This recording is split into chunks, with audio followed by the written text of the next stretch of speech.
ভাটপাড়ার বিহাল দশায় পরিণত গোলঘর পার্ক সহ সত্যনারায়ণ শিশু উদ্যান।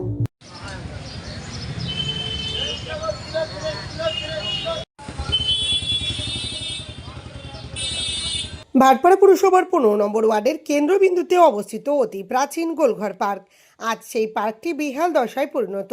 অভিযোগ উঠেছে ঘাসফুল সরকারের উদাসীনতায় আজ নেতাজির স্মৃতি বিজড়িত এই পার্ক অবহেলার অন্ধকারে। ইতিহাস বলছে 1931 সালের 11ই অক্টোবর বিকেলে নেতাজি সুভাষচন্দ্র বসু জগদ্দলের গোলঘর পার্কে বঙ্গীয় চটকল শ্রমিক সম্মেলনে যোগ দিতে আসছিলেন। তদানীন্তন ব্রিটিশ পুলিশ তাকে শ্যামনগর চৌরঙ্গি কালীবাড়ির মোড় থেকে আটক করে কয়েক ঘন্টা নোয়াপাড়া থানায় বন্দি রেখেছিল। বেহাল এই গোলঘর পার্ক নিয়ে ভাটপাড়ার বিজেপি নেতা পিন্টু সিং বলেন, নেতাজির স্মৃতি জড়িয়ে থাকা ওই বেহাল পার্কের বিষয়ে ভাটপাড়ার বিধায়ককে জানানো হয়েছে। খুব শীঘ্রই ওই পার্কটিকে সংস্কার করা হবে, তাছাড়া পার্কটিকে সাজিয়ে তোলা হবে। আমাদের সব কিছু বিধায়ককে জানানো হয়েছে, খুব শীঘ্রই ওই পার্ককে উন্নতি ডেকোরেশন করে সাজানো হবে। প্রসঙ্গত কচিকাচাদের বিনোদনের জন্য 2012 সালের 17ই অক্টোবর ঘটাকড়ি গোলঘর পার্কের পাশেই সত্যনারায়ণ শিশু উদ্যান গড়ে তোলা হয়েছিল, কিন্তু ঘাসফুল জামানায় শিশুদের সেই উদ্যানও আজ বেহাল দশায় পরিণত।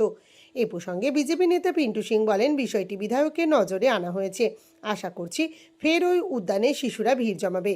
পাশাপাশি আগামী দিনে গোটা ভাটপাড়াকে সাজিয়ে তোলা হবে।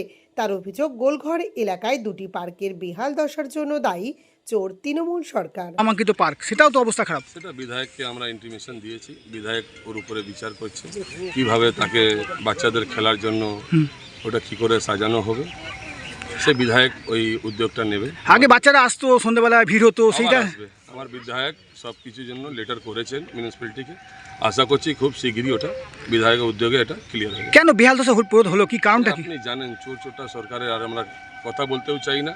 এখানে পাবলিককে সেবা দিতে হবে। বিধায়ক সবসময়, এখন আজকেও পরিদর্শনে এসেছিল, আজকে আমাদের বিশ্ব পরিবেশ দিবস এসেছিল, এখানে গাছ লাগিয়ে গেছেন।